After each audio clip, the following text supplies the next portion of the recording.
అందరికీ నమస్కారం. పోయిన భాగంలో మనం లలితా త్రిశతి నామాలలోని 256వ నామం యొక్క అర్థాన్ని తెలుసుకున్నాం.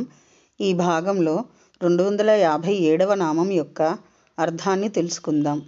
అస్మద్గురు దివ్యచరణారవిందాభ్యాం నమో నమః.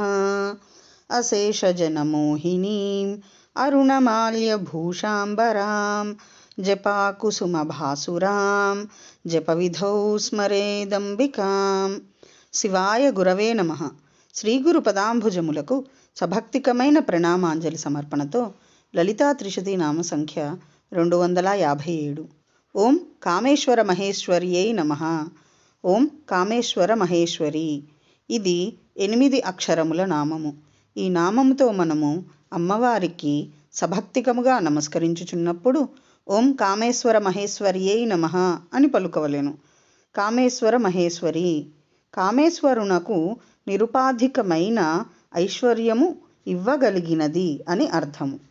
ఐశ్వర్యస్య సమగ్రస్య వీర్యస్య యశసః శ్రియః జ్ఞాన వైరాగ్య యోశ్చవషణాం భగవఇతీరాణాః తమీశ్వరాణాం పరమం మహేశ్వరం ఇది శృతేః. కామేశ్వరునకు నిరుపాధికమైన ఐశ్వర్యము ఇవ్వగలది కాన శ్రీ మహారాజ్ఞి మహేశ్వరి మహాప్రభువు అని శృతి చెప్పుచున్నది. కామేశ్వరుని యొక్క మహదైశ్వర్యము కలదు అగుట వలన దేవి పరదేవత పరమేశ్వరి పరాభట్టారిక జగన్మాత పరాశక్తి శ్రీ లలితా మహాత్రిపుర సుందరీదేవి కామేశ్వర మహేశ్వరి అనబడుచున్నది. భగవతి అని భావము.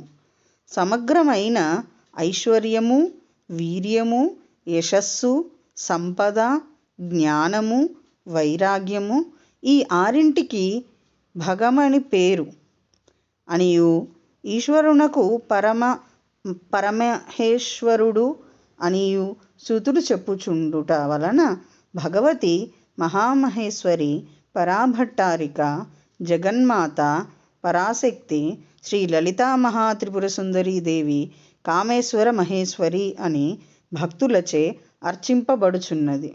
ఓం ఐం హ్రీం శ్రీం కామేశ్వర మహేశ్వర్యై నమః. శివశక్తి రూపాయ నమః శివాయ. ఓం ఐం హ్రీం శ్రీం శ్రీమాత్రే నమః. సర్వం శ్రీ సద్గురు దివ్య చరణారవిందార్పణమస్తు.